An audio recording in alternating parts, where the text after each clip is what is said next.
के अंदर कल आपको गाइडेड ट्रांसमिशन के बारे में बताया था।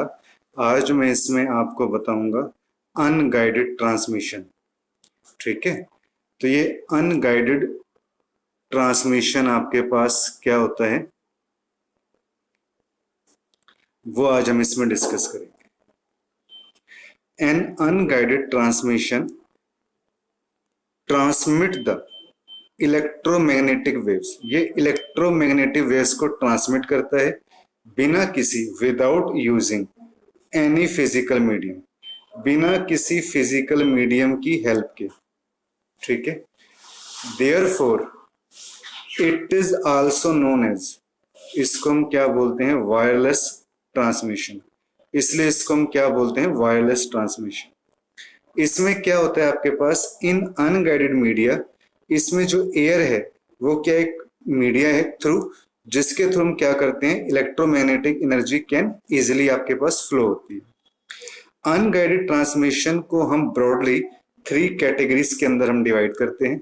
सबसे पहले आपके पास क्या आता है, रेडियो वेव्स। रेडियो वेव्स क्या है, आर द इलेक्ट्रोमैग्नेटिक वेव्स, ये इलेक्ट्रोमैग्नेटिक वेव्स हैं दैट आर ट्रांसमिटेड, जो ट्रांसमिट होते हैं सभी डायरेक्शंस में। ठीक है, of free space. Radio waves क्या है, ओमनी डायरेक्शनल है। इसका मतलब क्या होता है, दैट इज जो सिग्नल्स हैं वो प्रोपेगेट होंगे सभी डायरेक्शंस के अंदर, तो इसको हम क्या बोलते हैं, ओमनी डायरेक्शनल। जो the range in frequency of radio waves, जो रेडियो वेव्स की फ्रीक्वेंसी होती है उसकी रेंज कितनी होती है, उसकी जो रेंज होती है आपके पास वो कितनी होती है, 3 किलोहर्ट्ज टू 1 किलोहर्ट्ज। ओके, तो आपके पास in the case of radio waves, अगर मैं रेडियो वेव्स की बात करूं, जो इसमें सेंडिंग और रिसीविंग एंटीना होता है वो अलाइन नहीं होते। It means the wave sent by the sending antenna can be received by any receiving antenna. वो इस तरीके से अरेंज किए जाते हैं कि जो भी आपके पास जो वेव्स हैं सेंडिंग एंटीना से भेजी जाती हैं उनको दूसरे रिसीविंग एंटीना से रिसीव किया जा सके। इसका एग्जाम्पल आपके पास क्या है, an example of the radio wave is FM radio. FM radio क्या है, इसका example. Applications of radio waves, radio waves की कौन कौन सी आपके पास एप्लीकेशंस है।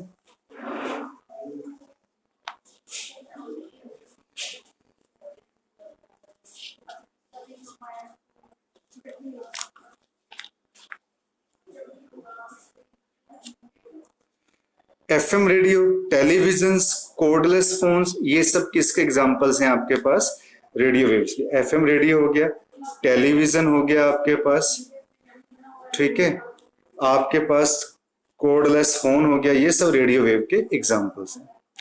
तो इसके एडवांटेजेस क्या है रेडियो ट्रांसमिशन के। रेडियो ट्रांसमिशन जो है वो मेनली हम यूज करते हैं किसके लिए, वाइड एरिया नेटवर्क के लिए और मोबाइल सेलुलर फोन्स के लिए। रेडियो वेव्स जो है वो क्या करता है, एक लार्ज एरिया को कवर करता है and they can penetrate the walls. Radio transmission क्या करता है, हायर ट्रांसमिशन रेट प्रोवाइड करता है। ये तो हमने पढ़ा इसमें रेडियो ट्रांसमिशन के बारे में, जो एक अनगाइडेड मीडिया का पार्ट है। अब इसमें जो आपके पास टॉपिक आता है that is the microwaves. Microwaves भी क्या होता है, आर ऑफ 2 टाइप्स, ये भी 2 टाइप्स के होते हैं। एक होता है आपके पास टेरेस्ट्राइल माइक्रोवेव, दूसरा होता है आपके पास satellite microwave communication. Terrestrial microwave का मतलब क्या होता है, जो टेरेस्ट्राइल माइक्रोवेव ट्रांसमिशन है एक टेक्नोलॉजी है जो क्या करती है, that transmits the focus beam of a radio signal, जो रेडियो सिग्नल की फोकस बीम को ट्रांसमिट करती है one ground base microwave transmission से दूसरे में, one ground base microwave transmission antenna to another. Microwaves क्या है, आर द इलेक्ट्रोमैग्नेटिक वेव्स जिसकी फ्रीक्वेंसी रेंज कितनी होती है आपके पास, 1 गीगाहर्ट्ज टू लेके 1000 गीगाहर्ट्ज। जो माइक्रोवेव्स हैं वो क्या है, यूनिडायरेक्शनल हैं। इसमें जो सेंडिंग एंड रिसीविंग एंटीना होते हैं वो अलाइन होते हैं, that is the wave sent by the sending antenna narrowly focus, ताकि उनको फोकस किया जा सके। इन दिस केस, इस केस में क्या होता है, माइक्रोवेव के जो एंटीनास होते हैं वो माउंटेड होते हैं कहां पे, टावर्स के ऊपर, जो send a beam to another antenna which is came away. It works on the line of sight transmission, ठीक है, दैट इज द एंटीना जो माउंटेड होंगे टावर्स के ऊपर are the direct sight of each other, ताकि एक दूसरे को डायरेक्टली वो डाटा ट्रांसमिशन कर सके। अब इसकी आपके पास कैरेक्टरिस्टिक्स क्या होती है माइक्रोवेव की? सबसे पहला आपके पास आता है फ्रीक्वेंसी रेंज। इसकी जो फ्रीक्वेंसी रेंज होती है, the frequency range of terrestrial microwave is from 4 to 6 gigahertz से लेके 21 to 23 गीगाहर्ट्ज, ठीक है। बैंडविड्थ कितनी होती है? It support the bandwidth from 1 to 10 Mbps, megabits पर सेकेंड। शॉर्ट डिस्टेंस, और ये जो है ये इनएक्सपेंसिव होता है शॉर्ट डिस्टेंस के लिए। लॉन्ग डिस्टेंस ये एक्सपेंसिव होता है as it requires a higher tower for a longer distance, क्योंकि इसमें लॉन्गर डिस्टेंस के लिए हायर टावर की जरूरत पड़ती है। अटेन्यूएशन का मीन्स क्या होता है? सिग्नल का लॉस होना। इसको हम कैसे अफेक्ट करते हैं? It is affected by environmental conditions and antenna size. ये डिपेंड करता है एनवायरमेंटल कंडीशंस के ऊपर, एंटीना के साइज के ऊपर। माइक्रोवेव्स के एग्जांपल आपके पास क्या है? जो माइक्रोवेव ट्रांसमिशन है चेपर है, किसके कंपैरिजन में? यूजिंग केबल्स के कंपैरिजन में चेपर होता है। It is free from land acquisition because it does not require any land. ये लैंड एक्विजिशन से फ्री होता है क्योंकि इसके लिए किसी भी लैंड की जरूरत नहीं पड़ती अगर हमें केबल्स को क्या करना हो? इंस्टॉल करना हो। माइक्रोवेव ट्रांसमिशन क्या करता है? प्रोवाइड करता है easy communication in terrains as the installation of cables, ठीक है। इन टेरेन में क्या होता है? डिफिकल्ट टास्क होता है। Communication over ocean can be achieved. Communications को ओशियंस के ऊपर भी हम अचीव कर सकते हैं, किसकी हेल्प से? यूजिंग माइक्रोवेव ट्रांसमिशन की हेल्प से। तो हमने इसमें पहले रेडियो ट्रांसमिशन पढ़ा, फिर हमने इसके अंदर ये माइक्रोवेव जो है आज हमने इसमें ट्रांसमिशन का टॉपिक पढ़ा। नेक्स्ट जो इसमें आपके पास आता है कि इसके डिसएडवांटेजेस क्या होते हैं माइक्रोवेव ट्रांसमिशन के, वो हम इसमें देखेंगे। यहाँ पे eaves dropping, and eaves dropping क्या करता है कि इनसिक्योर कम्युनिकेशन क्रिएट करता है। कोई भी मैलिशियस यूजर होगा वो सिग्नल को कैच कर सकता है एयर में अपने एंटीना की हेल्प से। सेकंड आपके पास आता है आउट ऑफ फेज सिग्नल। ये सिग्नल सिग्नल को मूव कर सकते हैं out of phase by using किसकी हेल्प से? माइक्रोवेव ट्रांसमिशन की हेल्प से। फिर आता है ससेप्टेबल टू वेदर कंडीशन। ये जो माइक्रोवेव ट्रांसमिशन होता है इसका मतलब क्या है कि जो एनवायरमेंट तो चेंज होगा, जैसे कई बार रेन हो जाती है, बहुत तेज हवा चलती है, वो सिग्नल को क्या कर सकती है? आपके सिग्नल को डिस्टॉर्ट कर सकती है, ठीक है। Bandwidth limited, allocation of bandwidth is limited in the case of microwave transmission. Microwave transmission के केस में क्या होता है? बैंडविड्थ को जो क्या करना है, इसकी जो एलोकेशन होती है वो लिमिटेड होती है। ये तो हमने माइक्रोवेव ट्रांसमिशन पढ़ा। इसमें अब नेक्स्ट जो हमारे पास आता है सैटेलाइट माइक्रोवेव कम्युनिकेशन। तो इस सैटेलाइट माइक्रोवेव कम्युनिकेशन आपके पास क्या है? इस सैटेलाइट क्या है? एक फिजिकल ऑब्जेक्ट है। Satellite is a physical object जो क्या करता है? डेट रिजॉल्व्स, घूमता है around the earth at a known and height.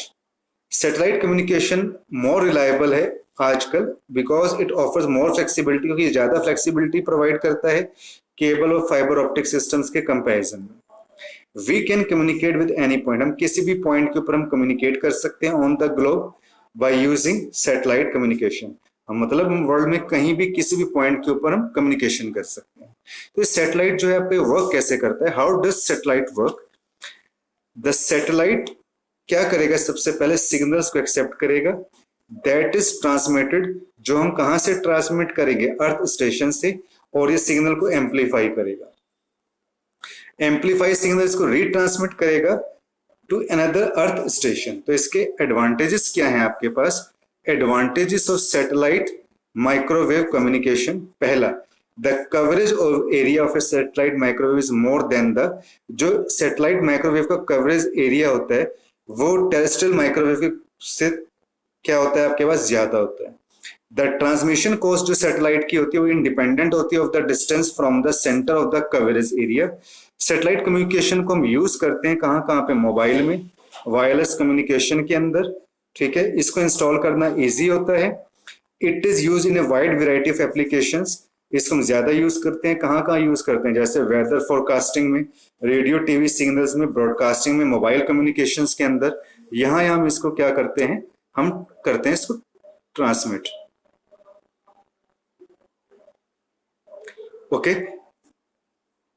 ये जो हम पढ़ रहे हैं सैटेलाइट, आपके पास माइक्रोवेव इसके अंदर आ जाता है। नेक्स्ट आता है डिसएडवांटेज क्या है सैटेलाइट माइक्रोवेव के। ये जो सैटेलाइट की जो डिजाइनिंग होती है, जो डेवलपमेंट होता है, उसमें ज्यादा टाइम लगता है और उसकी कॉस्ट भी क्या होती है, वो हाई होती है।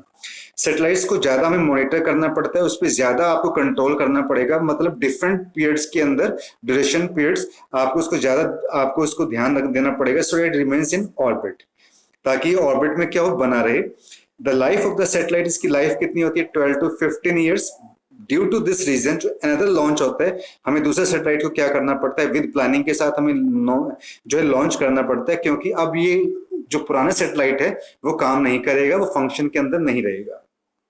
ठीक है, तो ये तो हमने पढ़ा सैटेलाइट माइक्रोवेव कम्युनिकेशन। नेक्स्ट जो टॉपिक आपके पास आता है वो टॉपिक कौन सा है, इंफ्रारेड। तो इंफ्रारेड का मतलब क्या होता है कि ये भी एक वायरलेस टेक्नोलॉजी है जो हम शॉर्ट रेंज के लिए हम यूज करते हैं। ठीक है, और इसकी जो इंफ्रारेड की फ्रीक्वेंसी होती है वो कितनी होती है, 300 गीगाहर्ट्ज टू 400 THz। ठीक है, टेराहर्ट्ज। और ये कहां पे हम यूज करते हैं इसको, it is used for short range, it is used for short range communication। जैसे में डाटा ट्रांसफर करना हो दो सेल फोन्स के बीच में, टीवी को आपने ऑपरेट करना हो with the help of remote, data transfer करना हो कंप्यूटर एंड सेल फोन में, reside in the same closed area. ठीक है, तो करेक्टरिस्टिक्स क्या होती है इंफ्रारेड की, ये हाई बैंडविड्थ को सपोर्ट करता है, इसलिए जो डाटा रेट भी होता है उसमें क्या होता है, वो वेरी हाई होता है आपके पास। इंफ्रारेड वेव्स वॉल्स को पेनिट्रेट नहीं कर सकता, therefore the infrared communication in one room can not be interrupted by the near by rooms. तो जो इंफ्रारेड कम्युनिकेशन होता है वो एक रूम से दूसरे रूम को डिस्टर्ब नहीं करता। एंड इंफ्रारेड कम्युनिकेशन क्या करता है, प्रोवाइड करता है बेटर सिक्योरिटी, मिनिमम इंटरफेरेंस, इसमें सिक्योरिटी भी अच्छी होती है आपके पास। Infrared communication is unreliable outside the building because the sun rays will क्या करती है, उसको इंफ्रारेड वे को इंटरफेयर करती हैं, सनरेज जो होती है उसमें इंटरफेयर करते हैं, तो इतना अनरिलायबल नहीं होता अगर हम बिल्डिंग के बाहर इसमें हम इसकी बात करें तो आज के जो हमने इस लेक्चर के अंदर हमने पढ़ा अनगाइडेड ट्रांसमिशन मीडिया के बारे में। आई होप कि ये लेक्चर आपको समझ में आया होगा students. Thank you for watching this tutorial. Thank you student.